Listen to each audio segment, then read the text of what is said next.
வானம் இருக்கிற நாட்கள் வரைக்கும் உங்க பிள்ளைகளுடைய நாட்கள் இருக்கணும் அப்படிங்கிறது தான் தேவ தீர்மானம். பிள்ளைகளுக்கு தேவன் சொல்லும் போது சொல்லுகிறார், பூமியிலே ஒரு வாழ்நாள் நீடித்திருப்பதற்கு தகப்பனையும் தாயையும் கனம் பண்ணுவார். அப்போ வாழ்நாள் நீடித்திருக்கணுங்கிற தேவனுடைய சித்தம். சில நேரங்கள்ல ஆண்டவருடைய பெரிய சித்தத்தின்படி மாதிரி குறுகின வாழ்நாளுக்கு போயிடுறாங்க கூட. இன்றைக்கு அமெரிக்காவில் என்ன நடக்குது தெரியுமா? இதுவெல்லாம் உட்கார்ந்து ஆராதனை, 10 பேர் கூடுனா ஆராதனை. சமீபத்துல ஒரு தம்பி வீடியோ போட்டுக்கிறான், 13 வயது பையன். அவன் சொல்றான், தன்னுடைய பேர், அவன் பேர் என்னன்னு சரியா ஞாபகம் இல்லை, வச்சுக்கோங்க, அவனுடைய பேரு டேவிட்னு வச்சுக்கோங்க. அவன் சொல்றான், ஐ எம் சார்லி டேவிட், என் பேரு சார்லி டேவிட். நான் ஒரு சார்லியை கொன்னுட்டடா, நாங்க ஆயிரம் சார்லி இப்ப எழும்பி நிக்கிறோம், என்ன பண்ணுவேன்னு கேட்கிறான். அல்லேலூயா, அல்லேலூயா. நாங்க ஒரு மிஷனை ஏற்படுத்தி இருக்கிறோம், நாங்க ஒரு செயல்பாடுகளை ஏற்படுத்தி இருக்கிறோம். அவனை போல நாங்க வாழ போறோம். ஏன் தேவன் சார்லிக்கு அப்படி ஒரு முடிவு கொடுத்தாரு? இன்னைக்கு அமெரிக்காவே அசஞ்சு ஆடுது. இதுவரைக்கும் சபைக்கு போகாதவெல்லாம் சபைக்கு ஓடுறான்.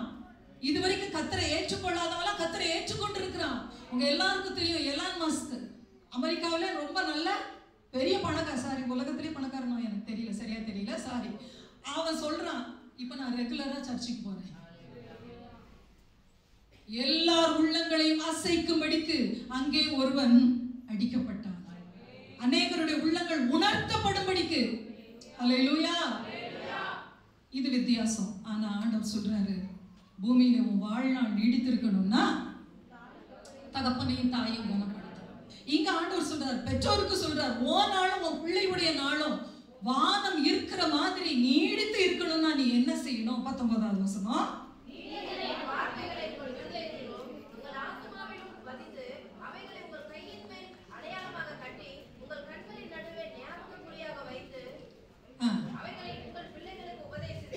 எல்லாரும் சேர்ந்து சொல்லுங்க. 20வது வசனம் முதல் பகுதியை எல்லாரும் சேர்ந்து சொல்லுங்க.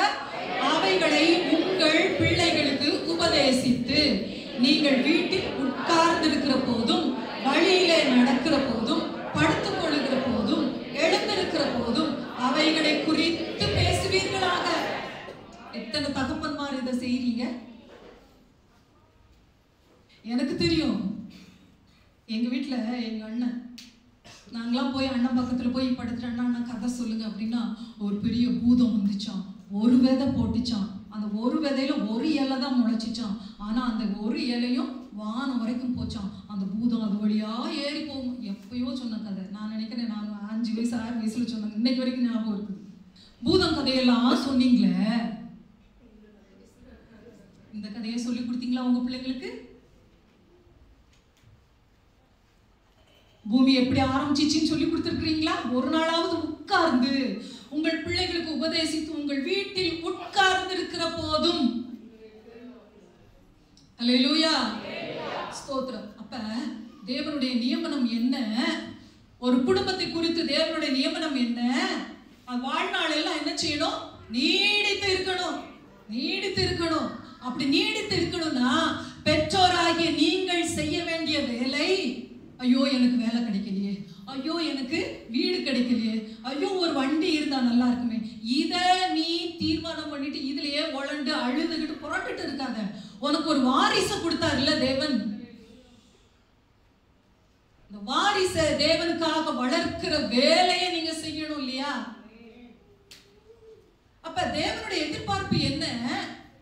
ஒரு குடும்பம் அப்படிங்கிற ஒரு அமைப்புல தேவன் சரியான இடத்திலே இருக்க வேண்டும். தேவனுக்கு அந்த வீட்டிலே சரியான முக்கியத்துவம் கொடுக்கப்பட வேண்டும். ஐயோ பிள்ளைக்கு 30 வயசு ஆயிடுச்சு, இன்னும் கல்யாணம் பண்ணலையே.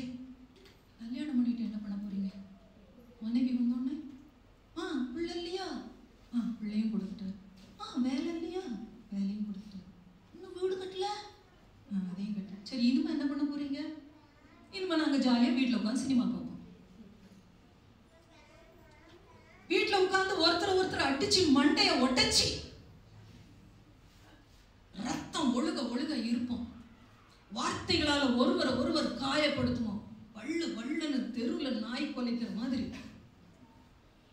இதுக்கா வீடு?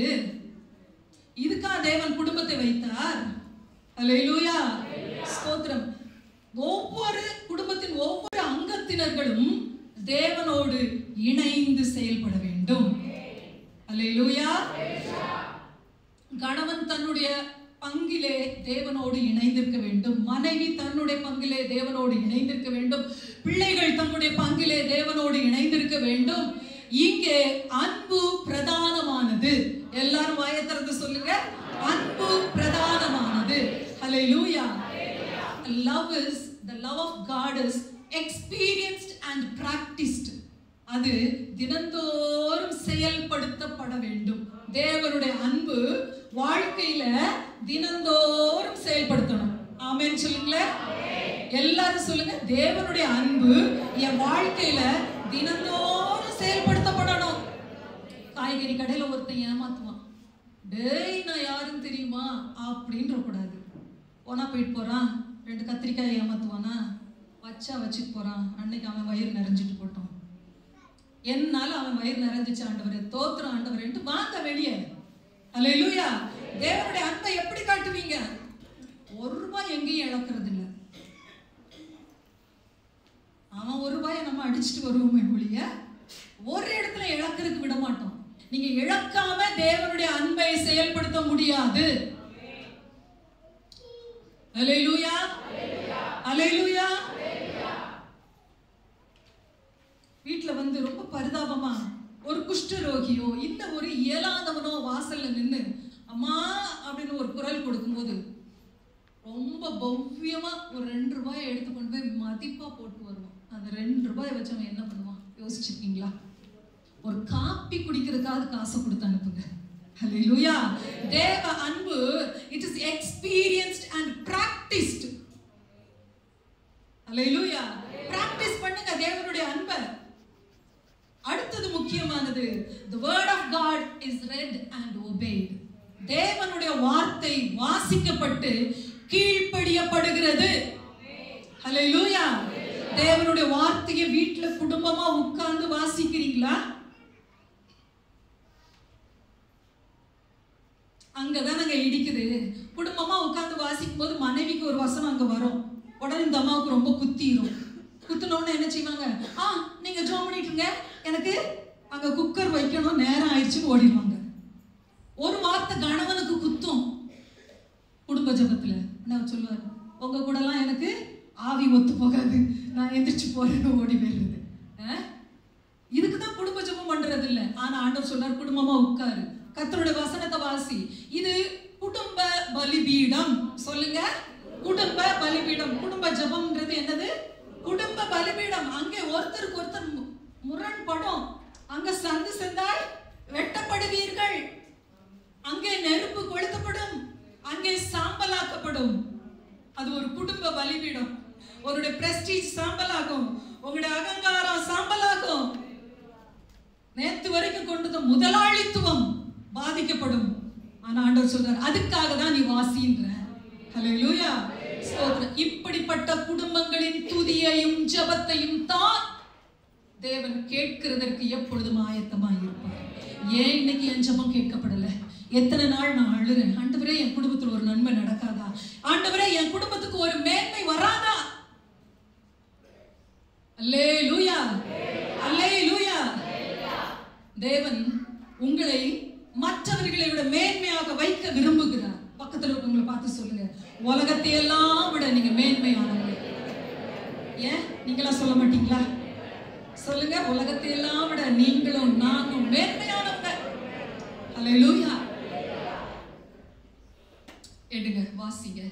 யாத்திராகமம் 10வது அதிகாரம் 21 முதல் 23 வரை. 21 முதல்.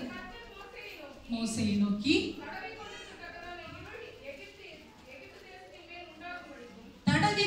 தடவி கொண்டிருக்கத்தக்கதான இருள் எகிப்து தேசத்தின் மேல் உண்டாயிருக்கும்படிக்கு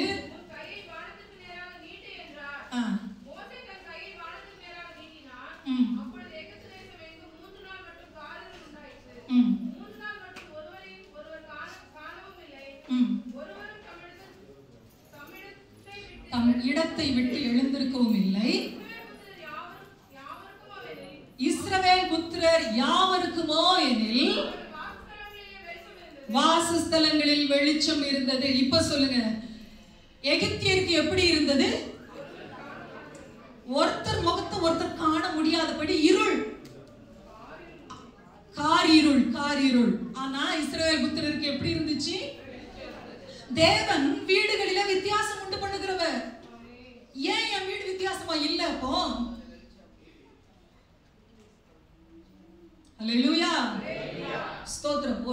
ஒரு எகிப்திய வீட்டுக்கும் இஸ்ரவேல் வீட்டுக்கும் வித்தியாசத்தை உண்டு பண்ணினார்னு பாக்குறோம். அவன் வீட்டுல தடவி எங்க இருக்குன்னு தடவி போற அளவுக்கு இருள். ஆனா இஸ்ரவேல் புத்திரர் வீட்டுல வெளிச்சம் இருந்துச்சாம். இந்த சம்பவம் எல்லாம் நமக்கு நல்லாவே தெரியும். இது எத்தனாவது வாதை? எத்தனாவது வாதை?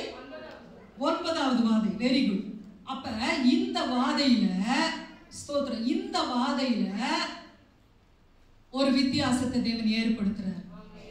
இன்றைக்கு உங்க வீடு உங்க பக்கத்து வீடை விட வித்தியாசமா இருக்குதா? அன்பிலேயும் வாழ்வின் ஒவ்வொரு இடங்களிலேயும் உயர்வுகளிலேயும் சமாதானத்திலேயும்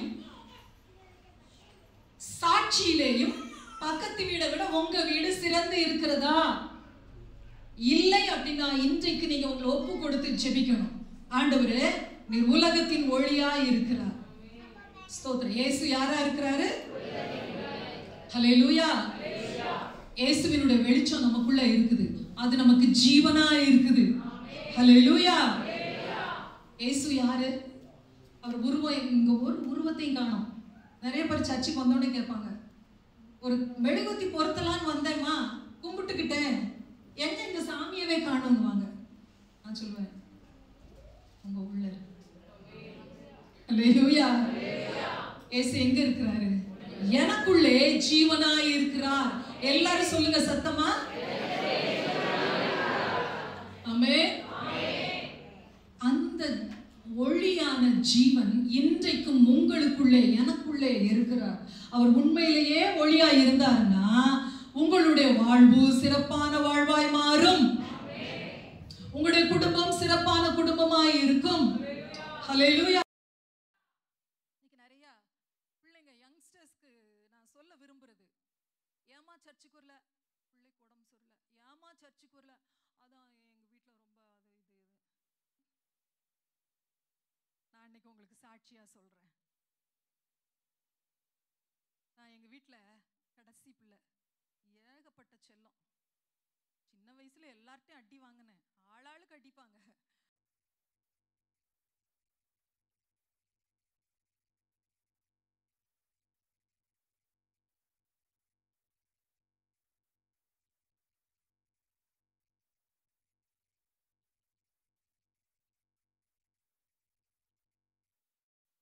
கல்யாணம் ஆகி வந்தேன், நேர தர்மபுரி தான். எப்படி இருக்கும்? இப்பயாவது பஸ் சல்லுன்னு ஒரு 9 மணி நேரத்துல 8 மணி நேரத்துல போயிடுது. அப்பெல்லாம் குறைஞ்சது 12 மணி நேரம் 13 மணி நேரம் ஆகும். யார் போவா? கல்யாணம் ஆகி தர்மபுரிக்கு வந்தேன். ஜூபில் 4 மாச குழந்தையாதான் கையில கொண்டு போனேன். டெலிவரிக்கு கூட வீட்டுக்கு போகல.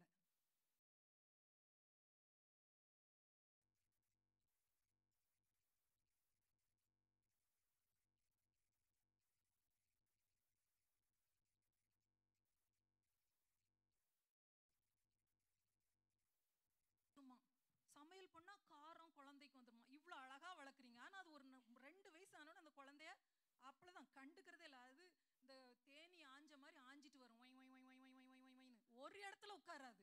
கண்டுக்கவே மாட்டேங்கிறீங்க. ஒரு தாயுடைய வேலை முதல்ல பிள்ளைய உட்கார வைக்கணும். உங்க பிள்ளை அறிவுள்ள பிள்ளையா வளரணும்னா முதல்ல உங்க பிள்ளை உட்காரணும். அமைதியாயிருச்சு, மிகுந்த அமைதல் உண்டாயிற்றுன்னு. உட்கார வைங்க. அவங்க கூட உட்கார்ந்து விளையாடுங்க, அவங்க கூட உட்கார்ந்து பாடுங்க. என் பிள்ளைங்களும் ஞாபகம் வச்சிருக்காங்களா என்னன்னு எனக்கு தெரியல. அவங்க கூட உட்கார்ந்து செம்மையா டான்ஸ் ஆடுவேன்.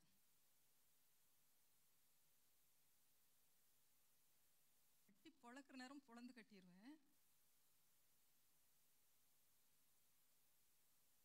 பாட்டு, சின்ன சின்ன பாட்டை பாடி அவங்க கூட சேர்ந்து ஆடி பாடி கதை சொல்லி, அந்த பிள்ளைங்க லெவலுக்கு நீங்க இறங்காம நீங்க இருக்கிற லெவல்ல இருந்தீங்கன்னா வெளிச்சம் எப்படி உங்களுக்குள்ள இருந்து உங்க பிள்ளைகளுக்குள்ள போகும்? உங்களுக்குள்ள வெளிச்சம் இருக்குது, இல்லைன்னு சொல்ல மாட்டேன். உங்க எல்லாருக்குள்ள வெளிச்சம் இருக்குது. இயேசுங்கிற ஒரு வெளிச்சம், ஒரு ஜீவன் உங்களுக்குள்ள இருக்குது. ஆனா அந்த ஜீவனை உன் பிள்ளைக்கு கடத்தணுங்கிறது தானே தேவனுடைய சித்தம். அதுக்கு தானே உங்களுக்கு ஒரு பிள்ளைய கொடுத்தாரு.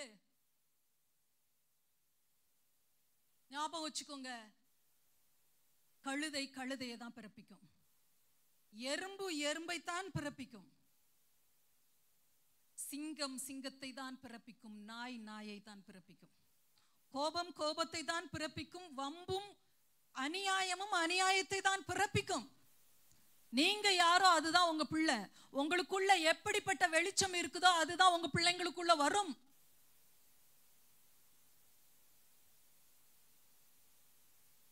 இஸ்ரவேல் ஜனங்களுடைய வீடுகள்ல வெளிச்சம் பிரகாசித்துதான். தேவனுடைய ஜனங்களே, தேவனோடு இணைந்திருங்கள், அவருடைய வெளிச்சத்திலே நிலைத்திருங்கள். ஹல்லேலூயா, ஹல்லேலூயா, ஸ்தோத்திரம். பிள்ளைங்களை பார்த்துக்கிறதுக்கு ஆள் கிடையாது. இங்கேயும் எனக்கு யாரும் தெரியாது, யாரை நம்பி கொடுக்கணும் அப்படிங்கிறதும் எனக்கு தெரியாது. பிள்ளைங்களை தோளில் போட்டிருப்பேன், இந்த கையில் பைபிள் இருக்கும். அதுங்களை தூங்க வைக்கிற நேரத்தில் 2 அதிகாரம் வாசிச்சிருவேன். காலையில் தூங்கி எழும்பின உடனே அவங்க எழும்புறதுக்குள்ள துணியை துவைச்சி சமையல் பண்ணி வச்சிருவேன். இன்னைக்கு ஐயோ என் பிள்ளை என்னைய துணி துவைக்க விடல, ராத்திரி 10 மணிக்கு துவைக்கிறேன். ஏங்க காலையில நேரம் கிடைக்கலையா? காலையில நானும் தூங்குவேன், பிள்ளையும் தூங்கும். ஐயோ இயேசுவே, ஸ்தோத்திரம். சமீபத்தில் ஒருத்தங்க வீட்டுக்கு போயிருந்தோம். அவங்க சொன்னாங்க, குடும்பமா 9 மணிக்கு தான் எந்திரிச்சு வருவாங்க. என்ன ஆசீர்வாதம் இருக்கும் அந்த வீட்டில்?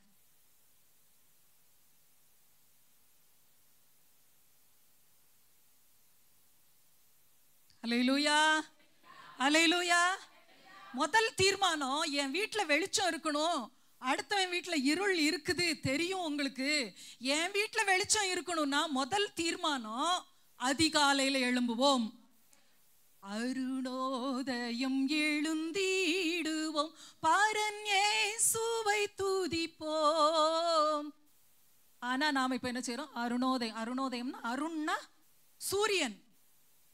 நிறைய வார்த்தைகள் புரியறது இல்லைல்ல நமக்கு. அருணோதயம்னா என்னது? அருண்னா சூரியன். பேர் மட்டும் வச்சிடறோம் அருண், ஆனா அர்த்தமே தெரியாது நமக்கு. அருண்னா சூரியன், அருணோதயம்னா சூரிய உதயம். சூரிய உதயத்திலேயே நான் எழும்புவேன், குளிச்சு அடிச்சு பெருட்டு வேலைக்கு போயிடுவேன். கர்த்தரை துதிக்கிறதுக்கு ஒரு 1/4 மணி நேரம் கிடைக்கல? எப்படி வெளிச்சம் உதிக்கும் உன் வீட்டுல? அவனும் தடவுறான், நம்மளும் தடவிட்டு இருக்கிறோம். அவனும் மண்டை உடைச்சுக்கிறான், நம்மளும் மண்டை உடைச்சுக்கிறோம். எந்த குடும்பத்துல பெற்றோர் காலையில எழும்புவேன் தீர்மானம் பண்றீங்களோ, பிள்ளைகள் எங்க பெற்றோர் காலையில எழும்புறாங்க, நானும் எழும்பணும், அதே தேவனை தேடணும்னு பிள்ளைகள் இணைந்து வர்றீங்களோ, அந்த வீடு தேவனால் ஆசீர்வாதமும் வெளிச்சமும் பெறும். அல்லேலூயா.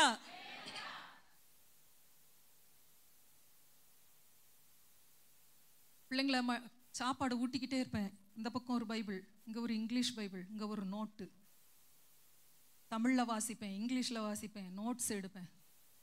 பாஸ்டர் கூட அப்பெல்லாம் கிண்டல் பண்ணுவார், எந்த ஊருக்கு பிரசங்கத்துக்கு போகிற, இப்படி உட்கார்ந்து பக்கம் பக்கமா எழுதுற அப்படின்னு கிண்டல் பண்ணுவார்.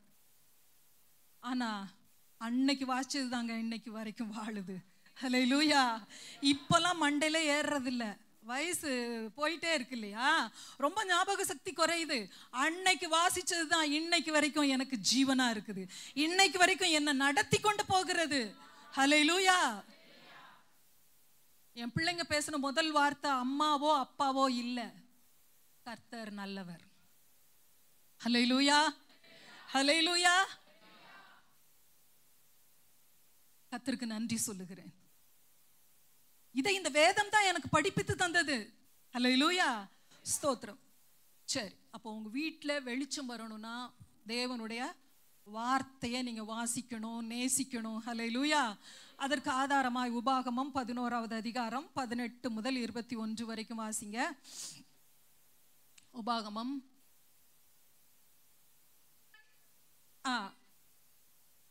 ஸ்தோத்திரம் 19வது வசனம் மட்டும் வாசிங்க.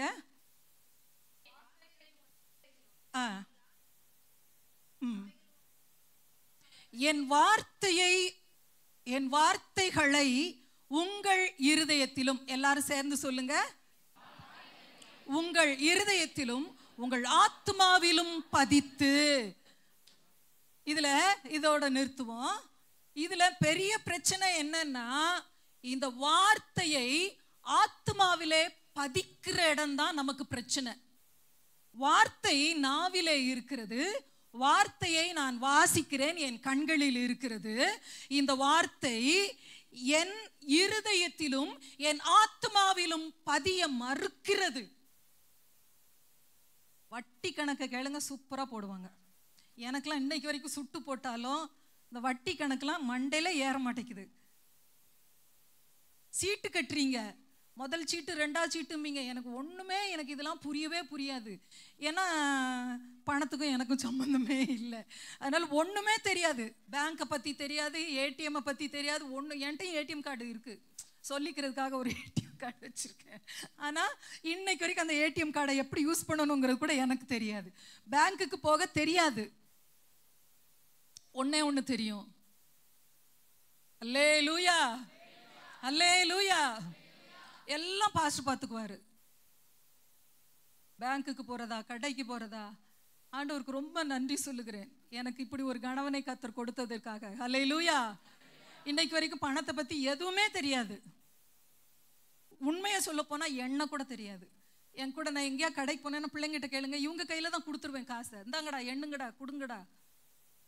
அது வாங்கி பாஸ்டர் வந்தோடனே மீதி கணக்கு பார்ப்பாரு. எனக்கு அது கூட பார்க்க தெரியாது. சில நேரம் எங்க 10 ரூபான்னு வரும். ஐயோ 10 ரூபா இல்லையா, எனக்கு தெரியலையே. நீ மீதி வாங்க, நான் கணக்கு பார்க்க மாட்டியா, அது கூட தெரியாது. அவன் தந்தானா வாங்கி பேக்ல போட்டு வந்துட்டே இருப்பான். அவ்வளவுதான் எனக்கு தெரியும். பாருங்க, இது எல்லாம் நமக்கு தெரியுது. இந்த வார்த்தைகள் உங்கள் இருதயத்திலே பதிகிறதா? ஆமே. என் பிள்ளைங்க சின்ன பிள்ளைங்களா இருக்கும்போது சொல்லுவாங்க, அவ்வளவு எரிச்சல் படுவாங்க, எதுக்கு எடுத்தாலும் ஒரு வசனத்தை தூக்கிட்டு ஓடி வந்துடுற அப்படிமாங்க. கவலையே பட மாட்டேன், அடுத்த நாளும் வசனம் சொல்லுவேன். அல்லேலூயா. பாஸ்டர் கிண்டல் பண்ணுவாரு, பிரசங்கம் பண்ண ஆரம்பிச்சிட்டியா அப்படின்னுவாரு. என் தொழிலே அதானே. அல்லேலூயா அல்லேலூயா. நீங்கள் ஒவ்வொருவரும் அவருடைய வார்த்தையை உள்ளத்திலே பதிக்க வேண்டும். உட்கார்ந்து இருக்கிற போதும், எழும்புகிற போதும், நடக்கிற போதும், நிற்கிற போதும் எப்படி உங்கள் பிள்ளைகளோடு பேசுவீர்கள்? உங்க உள்ளத்துல இருந்தாதான், சட்டியில இருந்தாதான் அகப்பையில வரும். அல்லேலூயா.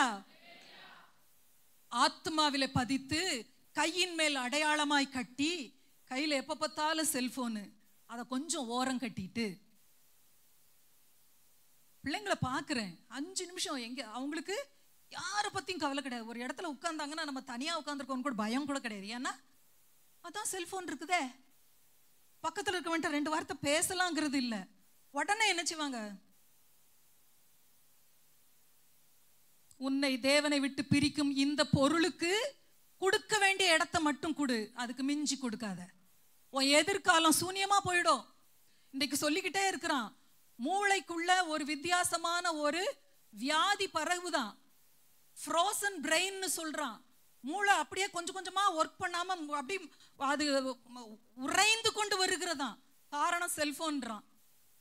எவனோ போட்டு வச்ச ப்ரோக்ராம பார்த்து பார்த்து உன் வாழ்க்கை எங்க போகணும், எப்படி இருக்கணும், அதை டிசைன் பண்ணணும், அதை டிசைட் பண்ணணுங்கிற ஒரு எண்ணம் கூட இல்லாத அளவுக்கு அது முக்கியமான இடத்தை பிடித்து கொண்டு இருக்கிறது. 10 நிமிஷம் சும்மா இருந்தா அதுல ஒரு கேம் பாருங்க, வேண்டாங்கல விளையாடுங்க, வேண்டாங்கல குறிப்பிட்ட நேரம், அவ்வளவுதான். இதுக்கு இவ்வளவுதான் டைம். கர்த்தரை தேடுகிறதுக்கு நேரம் எடுங்க, துதிக்கிறதுக்கு நேரம் எடுங்க. ஹல்லேலூயா.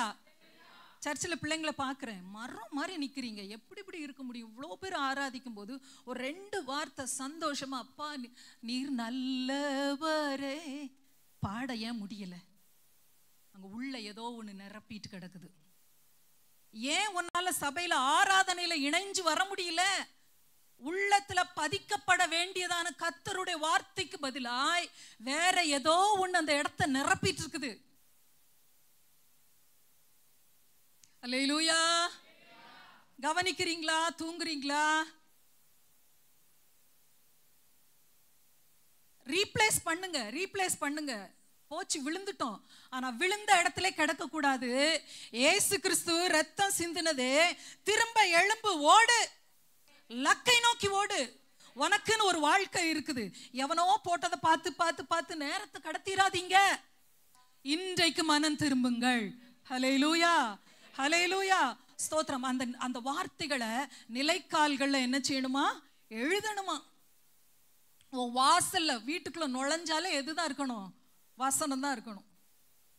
ஒரு இந்த இது சொல்றவர் என்ன சொல்வீங்க நீங்க? குடுகுடுப்பக்காரரு எங்க வீட்டுக்கு முன்னாடி வந்துட்டு கேட்டு திறந்திருந்திருக்கு. அவரு ஃபுல் சவுண்ட்ல சொல்ல ஆரம்பிச்சவர் உள்ள எட்டி பார்த்துட்டு வாசனம் எழுதி இருக்கு, இது கிறிஸ்தவ வீடுன்ட்டு போறாரு. ஹல்லேலூயா. உன் நிலைக்கால்ல எழுது. உலகம் அறியட்டும், உன்னோடு கூட ஒரு தேவன் இருக்கிறார் என்பதை உலகம் அறியட்டும். ஹல்லேலூயா, ஸ்தோத்திரம். பாருங்க, இப்படிப்பட்ட வீட்டை யாராலும் அசைக்க முடியாது. இப்படிப்பட்ட ஒரு குடும்பத்தை எவராலும் தாக்க முடியாது. எத்தனை சூனியம் வச்சாலும் உன் வீட்டுல அது பலிக்காது. ஹல்லேலூயா. பிரச்சனை எங்க? கர்த்தருடைய வசனம் உன் உள்ளத்துல பதியுதா? கர்த்தருடைய வார்த்தை உங்க கையில இருக்குதா? உங்க ஆத்மாவில, உங்க உயிரோட உயிரா கர்த்தருடைய வார்த்தை மாறிடுச்சா? நான் ஆண்டவருக்கு ரொம்ப நன்றி சொல்றேன். நான் விரும்பி இந்த ஊழியத்துக்கு வரல, அதை நான் தெளிவுபடுத்துறேன். நான் விரும்பி இந்த ஊழியத்துக்கு வரல. ஆனா என்னைக்கு when I was forced into this ministry, இந்த ஊழியத்துல என்றைக்கு நான் கட்டாயப்படுத்தப்பட்டேனோ அன்றைக்கு இந்த ஊழியத்துக்கு தகுந்த விதத்திலே என்னை நான் தகுதிப்படுத்தி கொண்டேன். இந்த ஊழியத்திற்கு ஏற்ற விதத்திலே ஆவிக்குரிய தரத்தை உயர்த்தி கொண்டேன். ஹல்லேலூயா, ஸ்தோத்திரம். ஒவ்வொரு சந்தர்ப்பமும் என்னை தேவனுக்குள்ளாக மோல்டு பண்ணியது.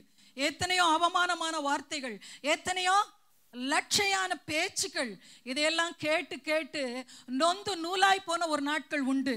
இன்றைக்கு நான் உங்களுக்கு சொல்றேன், என்றைக்கு இந்த வார்த்தை உங்களுடைய நிலைக்கால்களும் உங்களுடைய ஆத்மாவிலும் பதிய ஆரம்பிக்கிறதோ அன்றைக்கு இந்த உலகத்தாருடைய வார்த்தைகள் எல்லாம் உங்களை ஒன்றும் செய்யாது. ஹல்லேலூயா.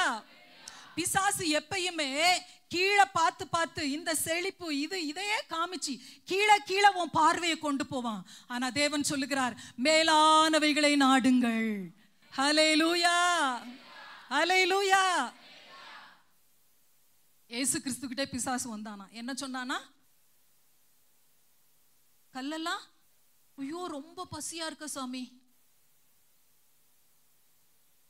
என்னைக்கு ஃபாஸ்டிங்னு நினைக்கிறோமோ அன்னைக்கு தான் நம்ம மூளை திருப்பி திருப்பி சொல்லிட்டு இருக்கோம், ஐயோ நீ இன்னைக்கு டயர்டா இருக்க, இன்னைக்கு ரொம்ப நர்வஸா இருக்கிற, இல்ல இன்னைக்கு நீ சாப்பிட்டு டயர்டா, ஐயோ சாமி மயங்கி எங்க விழுந்துட கூடாது பத்தியா, சாப்பிட்டு.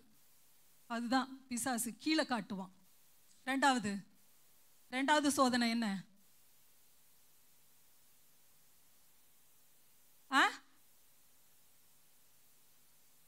ரெண்டாவது சோதனை என்ன? சத்தமா சொல்லுங்க.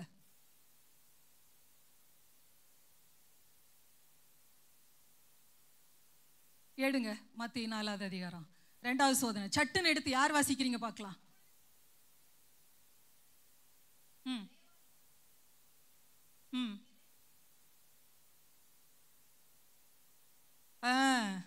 ஸ்தோத்திரம். நீ கீழே விழுந்துரு, தூதர்கள் எப்படியாவது உன்னைய தூக்கிடுவாங்க.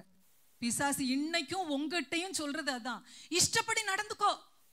கிருபையின் தேவன் அவர், இரக்கத்தின் தேவன் அவர், அப்படியே உன்னைய திருப்பி காப்பாத்தி கொண்டு போயிடுவார். ஏங்க, அவன் வார்த்தைக்கு செவி கொடுக்காதீங்க, இஷ்டத்துக்கு நடக்காதீங்க. நீங்க கீழே விழுந்தீங்கன்னா எழும்புறது ரொம்ப கஷ்டம். 3வது, பூமியில இருக்கிற எல்லா ராஜ்யத்தையும் காட்டினானா. பக்கத்துல உங்ககிட்ட சொல்லுங்க, எல்லாத்தையும் பார்க்காத. ஹல்லேலூயா. எல்லா ராஜ்யத்தையும் காட்டினானா. ஏசப்பா பார்த்தார், ஏன்னா அவர் தேவனுடைய குமாரன், அவர் பார்த்தார், எல்லாத்தையுமே பார்த்தார். அவன் சொன்னான், இதெல்லாம் உனக்கு தருவேன், என்னை நீ பணிஞ்சுக்கோ. இன்றைக்கும் பிசாசு அதை தானே சொல்லிட்டு இருக்கான். எல்லாத்தையும் உனக்கு தருவேன், இதை தந்துடுவேன், அதை தந்துடுவேன், இதை பாரு, இதை பாரு, இதை பாரு, இதை பாரு, எல்லாத்தையும் தந்து. ஒண்ணுமே வேணாம்ப்பா, ஏசு போதுமே, ஏசு போதுமே, எந்த நாளிலுமே என் நீலையிலுமே எந்த வாழ்வினிலே ஏசு போதுமே. ஹல்லேலூயா. அவர் ஒருவர் போதுங்க. ஏன்னா அவர் உயரத்தில் இருக்கிறார். என்ன மேலே மேலே அவர் உயர்த்திக்கிட்டே போயிடுவார். ஹல்லேலூயா. ஸ்தோத்திரம். ரெண்டாவது நீங்க பாருங்க, ஸ்தோத்திரம், கர்த்தருடைய சங்கார தூதன் இஸ்ரவேல் ஜனங்கள் எகிப்தில் இருக்கும்போது சங்கார தூதன் ஒருத்தன் வந்தானாம். யார் வந்தா? சங்கார தூதன். ஆண்டவர் சொன்னாரு, கடைசி ஒரு வாத, இந்த 10வது வாத, யார் யார் வீட்டுல ரத்தம் பூசப்படவில்லையோ அந்த வீடுல இருக்கிற தலை பிள்ளை செத்துரும். என்ன இந்த காலத்து பிள்ளைங்க சொல்லுவாங்க, என்ன மிரட்டலா? அப்படிதானே சொல்றாங்க. அப்பா அம்மா என்ன சொன்னாலும் பிள்ளைங்களுக்கு உடனே திமிரு வார்த்தை. அடுத்த வார்த்தை என்ன வருது? என்ன மிரட்டலா? செஞ்சிருவீங்களா? செய்யுங்க. ஆண்டவர் சொன்னாரு, கர்த்தருடைய வார்த்தைக்கு கீழ்ப்படிஞ்சு யார் யாரு ரத்தத்தை நிலைக்கால்கள்ல பூசுறாங்களோ அவன் வீட்டை சங்கார தூதன் தொடுவது இல்லை. ஹல்லேலூயா. ஆமென். இயேசுவின் ரத்தம் என் மேலே நெருங்காது சாத்தான், இயேசுவின் ரத்தம் என் மேலே நெருங்காது சாத்தான், பாசமாய் சிலுவையில் பலியானார், பாவத்தை வென்று விட்டார். இயேசு பாசமாய் சிலுவையில் பலியானார், பாவத்தை வென்று விட்டார். இரத்த கோட்டைக்குள்ளே நான் நுழைந்து விட்டேன், இனி எதுவும் அணுகாது, எந்த தீங்கும் தீண்டாது. ஹல்லேலூயா. உங்களுக்கு பாதுகாப்பு வேணும், மீட்பு வேணும்னா இயேசுவின் ரத்தத்தை சார்ந்து கொள்ளுங்கள். ஹல்லேலூயா. அவர் உங்களிடத்துல கூலியை கேட்கலங்க. அவர் நமக்கு எல்லாத்தையும் பே பண்ணிட்டார். அவர் நமக்காக எல்லாத்தையும் கிரயம் செலுத்தி விட்டார். He has paid for all our sins. எல்லாத்துக்குமே. என் பிள்ளை இந்த தப்பு பண்ணிருச்சா பாரு, நான் ரத்தம் சிந்தி இருக்கிறேன். இன்றைக்கும் இயேசுவின் ரத்தம் நம்மை பாதுகாக்கவும் மீட்பின் திட்டத்திலே நம்மை சரியாய் வைக்கவும் அடையாளமாய் இருக்கிறது. எந்தெந்த வீடுகள்ல இன்னைக்கு நம்ம ஜனங்கள் இதுதான் காத்தால எந்திரிச்சு தண்ணி தொளிச்சு ஒரு கோலம் போட்டு வைக்கிறாங்க. ஆண்டவர் ரத்தத்தை நிலைக்கால்கள்ல பூச சொன்னார், வாசநடையில பூச சொல்லல. இன்னைக்கு எல்லாம் குங்குமத்தை எடுத்து அப்படியே போட்டு என்னன்னா பேய் வராதான். ஏய், அது உன்னையும் பார்க்கும் அப்பாவையும் பார்க்கும். ஹல்லேலூயா. ஹல்லேலூயா. இயேசுவின் ரத்தம் ஒன்றே அடையாளம்.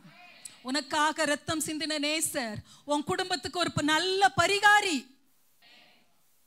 பெற்றோரே, இதை குறித்து உங்க பிள்ளைகளுக்கு பேசி இருக்கிறீங்களா? 1000 மந்திரவாதி சேர்ந்தாலும் செய்ய முடியாத ஒரு மகா பெரிய திட்டத்தை இயேசு உனக்காய் செய்தாரே, உங்க பிள்ளைங்களிடத்துல இதை கற்றுக் கொடுத்திருக்கிறீர்களா? அது பாதுகாக்கும் வல்லமையுள்ள ரத்தம். ஹல்லேலூயா. பாவம் நிறைந்த இந்த உலகத்திலே இயேசுவின் ரத்தம் ஒன்றே நமக்கு உறுதியை தருகிறது, பாதுகாப்பை தருகிறது. ஹல்லேலூயா. பாவம் என்கிற சங்கிலியை உடைக்கிறது. ஆமென் சொல்லுங்க. இதை குறித்து உங்க பிள்ளைங்கிட்ட பேசியிருக்கீங்களா என்னைக்காவது? மொட்டையா சொல்றது, பைபிள் வாசி, ஜெபம் பண்ணு, அது எதுக்கு சொல்லி கொடுத்துருக்கிறீங்களா? இந்த மீட்பின் ரத்தத்தை குறித்து பிள்ளைகளோடு பேசி இருக்கிறீங்களா? அடையாளம் அதுதான் என்னைக்கா சொல்லி இருக்கிறீங்களா? இன்னைக்கு நீயும் நானும் உயிரோட அந்த உலகத்துல இருக்கிறோம்னா இந்த இயேசுவின் ரத்தம் நமக்காய் சிந்தப்பட்டு அவர் அந்த மீட்பை ஏற்படுத்தி கொடுத்தார் என்பதை பேசி இருக்கிறீங்களா? ஹல்லேலூயா. ஸ்தோத்திரம். இது ஒன்றே பாவத்தின் அடிமைத்தனத்தை உடைக்கிறதான ஒரு பெரிய அடையாளம். இன்றைக்கு நான் உங்களுக்கு ஒரு ஸ்தோத்திரம், இப்பதான் ரெண்டு பக்கம் முடிஞ்சிருக்கு, 6 பக்கம் இருக்கு. என்ன செய்யலாம்? பாஸ்டர்ட்ட டைமுக்கு முடிங்கன்னு சொல்லு. இப்பதான் தெரியுது அது கஷ்டம் இல்ல. ஸ்தோத்திரம், அல்லேலூயா.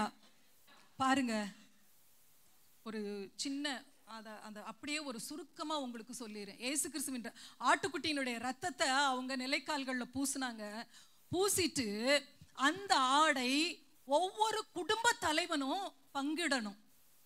என் வீட்டுக்கு அந்த ஆடு மிச்சமா இருந்துச்சுன்னா பக்கத்து வீட்டை கூப்பிட்டுக்கலாம். ஆனா ஒவ்வொரு பிள்ளைக்கும் ஒவ்வொரு பங்கை என்ன செய்யணும்? ஷேர் பண்ணணும். குடும்ப தலைவன் தான் ஷேர் பண்ணணும். குடும்ப தலைவர்களே தீர்மானம் எடுங்க, தயவாய் கேட்கிறேன். இன்றைக்கு தீர்மானம் எடுங்க. இந்த இயேசுவின் ரத்தம் உங்களுக்காக என்ன செய்யும் என்பதை பிள்ளைகளுக்கு கற்றுக் கொடுப்பேன் என்று தீர்மானம் எடுங்க. ஹல்லேலூயா, ஸ்தோத்திரம். அவன் பிள்ளைகளுக்கெல்லாம் கொடுக்கும்போது அந்த மாம்சத்தை என்ன செய்யணும்? அக்னியிலே சுட்டு எதோட சாப்பிடணும்? கசப்பான கீரை. பிள்ளைங்களுக்கு எப்பயுமே எந்த பள்ளத்துல இருந்து உங்க குடும்பம் ஏறி வந்துச்சுங்கிறத கற்றுக் கொடுக்கணும். நான் பட்ட கஷ்டம் என் பிள்ளை படக்கூடாது பார்த்தீங்களா, அதனால நான்லாம் கவர்மெண்ட் ஸ்கூல்ல படித்தேன், ரொம்ப கஷ்டப்பட்டேன், வா உன்னைய கடன் வாங்கியாவது செய்யாதீங்க. பிள்ளைய படிக்க வைக்கிறக்கே கடன் வாங்கினீங்கன்னா அதை வாழ வைக்கணுமே, இன்னும் கல்யாணம் பண்ணி கொடுக்கணுமே, எங்க போவீங்க? படிப்பு உங்கள் பிள்ளைங்களுடைய தரத்தை உயர்த்தாது, உங்க குடும்பம் தான் உங்க பிள்ளைங்களுடைய தரத்தை உயர்த்தும். இன்றைக்கு இப்பொழுது இந்த பலிபீடத்தில் நின்று உங்களுக்கு நான் சாட்சியாய் அறிவிக்கிறேன், உங்களுடைய வாழ்வின் தரம் தான் உங்க பிள்ளைகளுடைய தரத்தை உயர்த்துமே ஒழிய பெரிய ஸ்கூல்ல நிறைய பணம் கட்டி சேர்த்துட்டா பிள்ளை உருப்படாதுங்க. ஹல்லேலூயா, ஸ்தோத்திரம். அப்ப பாருங்க, தகப்பன் தான் பிள்ளைகளுக்கு அதை பங்கிட வேண்டும். அவங்க சுத்தி வேற நிற்கும் போது அந்த கசப்பான கீரை பிள்ளைங்களுக்கு ஒவ்வொரு நாளும் அந்த கசப்பான கீரையை ஞாபகப்படுத்திட்டே இருக்கணும். எத்தனை நல்லது இருக்கு, ஆண்டவர் எதுக்கு கசப்பான கீரையை சொன்னாரு? அர்த்தம் இருக்குது. ஹல்லேலூயா. கையிலே ஒரு தடியை பிடிச்சுக்கணும், ஆயத்தமா இருக்கணும். உலகத்துல என்ன பிரச்சனை என்ன வந்தாலும் இயேசுவின் ரத்தத்தின் மேல உறுதியா இருந்து அதை சந்திக்கிறதுக்கு ஆயத்தமா இருக்கணும். ஹல்லேலூயா. நம்ம எல்லாரும் பாருங்க, ஆண்டவர் சொன்னாரு, உன்னுடைய அறையை கட்டி கொண்டு பாதரட்சியை போட்டுக்கிட்டு தீவிரமாய் சாப்பிடு. ஏன் தெரியுமா? நம்மலாம் ஒரு ஆன்மீக யாத்திரை போறோம். அது இந்த ஊர்ல எப்படி சொல்வீங்க? பாத யாத்திரையா? இறைவனை தேடி ஒரு ஆன்மீக யாத்திரை போயிட்டு இருக்கோம். ரோட்ல பாப்பீங்கல்ல, அதுக்குன்னு ஒரு ட்ரெஸ் வச்சிருப்பாங்க பாத்தீங்களா? ஆன்மீக யாத்திரை போறவங்க வீட்டையே தள்ளிட்டு போவாங்களா? ஒரு கொஞ்சம் தான் எடுத்துட்டு போறாங்க. கவனம் வைங்க, உலக பொருளால உங்க வீட்டை நிரப்பாதீங்க. அது ரொம்ப அத்தியாவசியம் அப்படிங்கிற பொருள் மட்டும் போதும். கண் பார்க்கறது எல்லாத்தையும் வாங்காதீங்க, தேவையில்லாது. லிமிட்டா பிள்ளைங்களுக்கும் கற்றுக் கொடுக்கணும். லிமிட். ஹல்லேலூயா, ஹல்லேலூயா. இன்னைக்கு சாட்சியா சொல்றேன், ஒரு நாளும் பாஸ்டர்ட்ட எனக்கு இந்த சேரீ வேணும், எனக்கு அது வேணும், இது வேணும்னு கேட்டதும் கிடையாது. அவர் எனக்கு வாங்கி தந்ததும் கிடையாது. சில நேரம் ரொம்ப அத்திபூத்த மாதிரி என் வாழ்க்கையில் ஒரு தடவை கேட்டிருக்கேன், எனக்கு ஒரு சேரீ எடுத்து கொடுங்களேன்னு. பாஸ்டர் என்ன சொன்னார் தெரியுமா? அப்படி கொஞ்சம் உள்ள ரூம்குள்ள போயேன், அந்த பீரோவை தரையேன், இருக்குதா இல்லையா? இருக்குப்பா. இனிமே கேப்ப, நான் எனக்கு சொல்றேன், இனிமே கேப்ப. ஆனா இன்னைக்கு வரைக்கும் புது சேரி வருது, எங்க இருந்து வருதோ எனக்கே தெரியாது. ஹல்லேலூயா, ஸ்தோத்திரம். சேலையை கேட்டு நச்சரிக்கிறது, நகையை கேட்டு நச்சரிக்கிறது, பணம் பணம் பணம் பணம் பணம் பணம் கொண்டா, வட்டி கட்டணும், அது என்னது சீட்டு கட்டணும், அது கட்டணும், நச்சரிப்பு. Limit your self. நம்ம ஒரு ஆத்மீக யாத்திரை போயிட்டு இருக்கோம். we are all pilgrims. ஆத்மீக யாத்திரை போறோம், இறைவனை தேடணும், அவர் வேணும், அதுதான் நம்முடைய இறுதி இலக்கு. ஹல்லேலூயா. நாம இந்த குறிக்கோளிலே ஊறி போய் இருக்க வேண்டும். எல்லாரும் பக்கத்துல இருக்கவங்க சொல்லுங்க, இந்த குறிக்கோளிலே ஊறி போய் இருக்கணும். எப்படி ஒரு பயணி உடைய குணம் தான் நமக்கு இருக்கணும். மீட்டிங்லாம் நடக்கும், ஒவ்வொரு பாஸ்டர் ஒய்ஃப் பார்த்தீங்கன்னா பெரிய சூட்கேஸ் எடுத்து வருவாங்க. அந்த ஒரு நாளைக்கு எதுக்கு அவ்வளோ பெரிய சூட்கேஸோ எனக்கு தெரியல. நான் ஒருத்தி தான் எப்பயும் ஒரு ஹேண்ட்பேக் லெவலில் போவேன். வெயிட் தூக்க முடியாது நம்மளால. அல்லேலூயா. இன்றைக்கும் தேவன் சொல்லுகிறார், உங்களையும் சொல்றாரு, வெயிட்ட தூக்காத.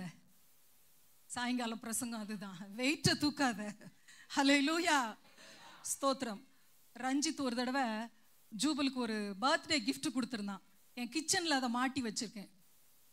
உன்னை பாரப்படுத்துகிற எல்லா வெயிட்டும் உனக்கானது அல்லன்னு அதுல எழுதி இருக்கிறான். அவன் ஞாபகம் வச்சிருக்கான்னு என்னமோ. நான் இன்னைக்கும் அந்த வார்த்தையை தினந்தோறும் சொல்லுவேன். என்னை பாரப்படுத்துகிறது எல்லாம் எனக்குரியது அல்ல. அல்லேலூயா.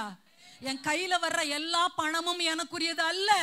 அதுல ஏழைகளுக்கு கொடுக்கப்பட வேண்டிய பங்கு இருக்கிறது, எளியவர்களுக்கு கொடுக்கப்பட வேண்டிய பங்கு இருக்கிறது, அதிலே பரிசுத்தவான்களுக்கு கொடுக்கப்பட வேண்டிய பங்கு இருக்கிறது, கடவுளுக்கு கொடுக்க வேண்டிய பங்கு இருக்கிறது. அல்லேலூயா. நாட்டிற்கு கொடுக்கப்படுகிற பங்கு அவன் மிரட்டி வாங்குறான். ஜிஎஸ்டி வாங்கட்டும். ஸ்தோத்திரம். அப்போ ஒரு பயணியுடைய குணம் தான் எனக்கு இருக்கணும். விடுறதுக்கு ரெடியா இருங்க, இழக்கிறதுக்கு ரெடியா இருங்க. Feel easy.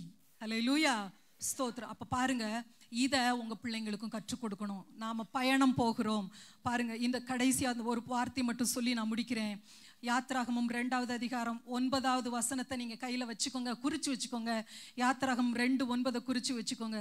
ஒரு குடும்ப தலைவனுக்கு தேவன் கொடுத்த முக்கியமான வேலை, இந்த பிள்ளையை எனக்காக வளர்த்திடு. சொல்லுங்க, சத்தமா சொல்லுங்க. ஒரு பிள்ளைய வளர்க்கும் போதே இது கடவுளுக்கான பிள்ளைன்னு சொல்லி வளர்க்கணும். வீட்டில் சில ஆடு வளர்ப்பாங்க, கோயில் ஆடு, கோயில் மாடுன்னு வளர்ப்பாங்க, இஷ்டத்துக்கு விட்டுருவாங்க. அப்படி இல்லை, உன் பிள்ளைய கடவுள் உனக்கு கொடுத்தாரா, அவர் சாயலாய் அது மாறுகிற வரைக்கும். ஹல்லேலூயா. தேவனுக்காக மனிதனிடம் பேசுங்க. இந்த வார்த்தையை ஹைலைட் பண்ண விரும்புறேன். தேவனுக்காக, தேவன் இடத்தில் இருந்து மனிதனிடத்திலே பேசுங்கள். உங்கள் குடும்பத்தாரிடத்தில் தேவன் என்ன சொல்ல விரும்புகிறாரோ அதை குடும்பத்தாரிடத்தில் பேசுங்கள். உங்கள் குடும்பத்தாருக்காக தேவனிடத்திலே மன்றாடுங்கள். ஹல்லேலூயா, ஸ்தோத்திரம். திரும்பவும் சொல்றேன், உங்க குடும்பத்திலே தேவன் இருக்க வேண்டிய இடத்திலே நீங்கள் நில்லுங்கள். இந்த வேதத்தை அப்படி நீங்கள் ஒருவருக்கொருவர் கற்றுக் கொடுங்கள். இதுல காம்ப்ரமைஸ் பண்ணவே பண்ணாதீங்க. ஹல்லேலூயா, ஸ்தோத்திரம். பிள்ளைகளுக்காக இறங்கி வரவே வராதீங்க. ஐயோ, என் பிள்ளை வருத்தப்பட்டுரும். வருத்தப்பட்ட இன்னைக்கு வைக்கலன்னா நாளைக்கு உலகம் உன் பிள்ளைய வருத்தப்பட வைக்கும். அதற்கு முந்தி கொள்ளுங்கள் நீங்கள். ஹல்லேலூயா. இளவயதில் நுகத்தை சுமக்கிறது மனுஷனுக்கு நல்லது என்று தேவன் சொன்னார். ஹல்லேலூயா. அடுத்தது, குடும்பத்திற்காக தேவனிடத்தில் நில்லுங்கள். ஹல்லேலூயா.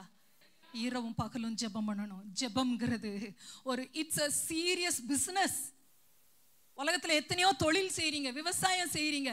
Prayer is a serious business. ஹல்லேலூயா. அது உங்களுடைய வாழ்விலே இன்பத்தை பெருக்கும், துன்பத்தை போக்கும், இருளை நீக்கும், வெளிச்சத்தை கொடுக்கும்.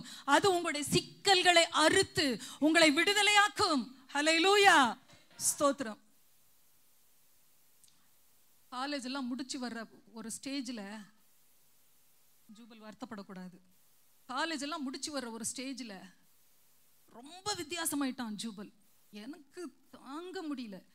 ஒரு வார்த்தை பேசினா அப்படி கையை காட்டுவான், அதோட ஸ்டாப் ஆயிடுவேன். என்ன பண்ணன்னு தெரியல, வழியே இல்லை. உள்ளு கடவுள் பாதத்தில். ராத்திரி அவன் தூங்குவான்.